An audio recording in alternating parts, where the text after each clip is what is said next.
Sure, here it is all together.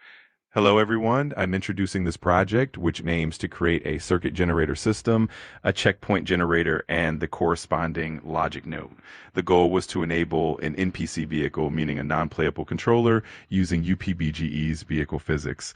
I'd like to thank MusiKai because he shared a node from his version of Blender to fix a node that wasn't working in my version of UPBGE, as I recently switched over to Ubuntu.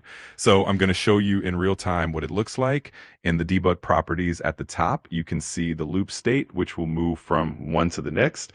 And you can see below that the NP-car checkpoint shows false, true each time it validates a checkpoint, and then the checkpoint moves on to the next point. So everything works with the track generator, the checkpoint generator, and the checkpoint generator assigns properties that can later be used to improve the vehicle's velocity adjustments. The fourth property at the bottom, as you can see, is the vehicle speed in kilometers per hour. At this stage, you can see that we are approaching the loop state area of around 200 points, but the track actually has more than 800 checkpoint points. You can see that the road is surrounded by emptiness and the car did not fall into the void.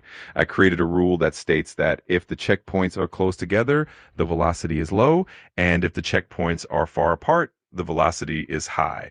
By analyzing the vehicle's behavior, we can see that its speed varies and that it not only accelerates, but can also slow down depending on how far apart the checkpoints are. Of course, we can adjust the acceleration and deceleration values since everything is configurable, and going forward with the development of this system, I have in mind to automatically assign the velocity based on the angles of each segment, as well as to automatically assign the braking factor, which I haven't implemented yet.